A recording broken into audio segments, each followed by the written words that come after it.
The world is full of lost girls, scores of them.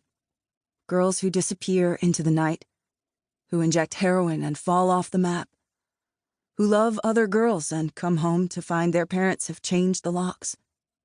Girls who run away, girls who are taken, girls full of sin, ones who like boys more than they love Jesus. Girls who are locked in basements and held until they give birth to more girls. The weight of them could drag a fleet of ships to the ocean floor. I know all about them. I've made it my business to know. The recording plays over the sound system of the crowded theater in Midtown Manhattan. The house lights are momentarily down, and on stage a logo of a retro radio mic, lit up in purple neon light, hangs above the proceedings. The crucifix in this particular church. People look for some of them. Sometimes there are police investigations, sometimes candlelight vigils, volunteer phone banks, pleading parents on local news. No one bothers to look for others.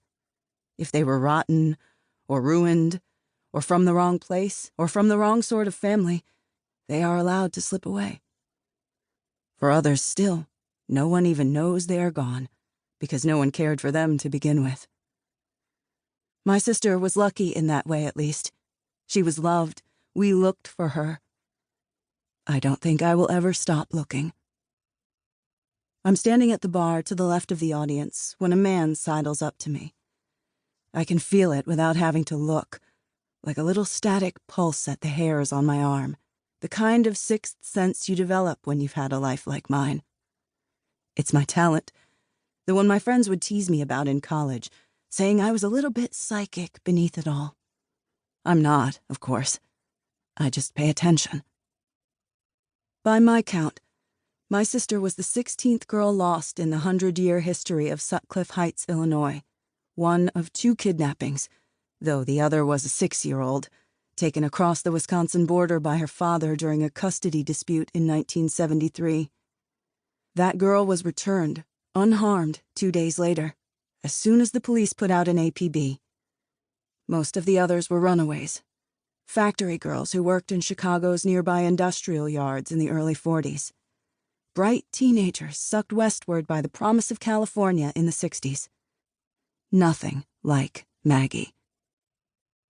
He orders a drink, a SoCo and Coke, and it clings to the ice in his glass with the stickiness of syrup. I know who he'll be without looking at him. If he'd ordered an IPA, he'd be one of the young producers, with a tweed blazer and an encyclopedic knowledge of audio equipment. Whiskey, and he'd be talent. An investigative journalist with a voice for radio, a bit better at talking than he is at writing. But Southern Comfort and Coke? He's an investor, the sort of guy who puts up the funds for a production company because he read that podcasts are becoming increasingly lucrative, and he doesn't have the head to navigate the tech industry. Maggie was lost on October 16th, 1998. She got into a car with a man. Perhaps she knew him. Perhaps he had simply spotted her walking home that day. These are the things we don't know. Even the car was a mystery. A sedan that might have been blue, or gray, or silver. It was twilight, and difficult to tell, especially for an 8-year-old, especially a scared one. I took off as soon as Maggie let go of my hand. She stayed where she was, and I ran for home. I ran because she told me to. It was the last thing my sister ever told me to do.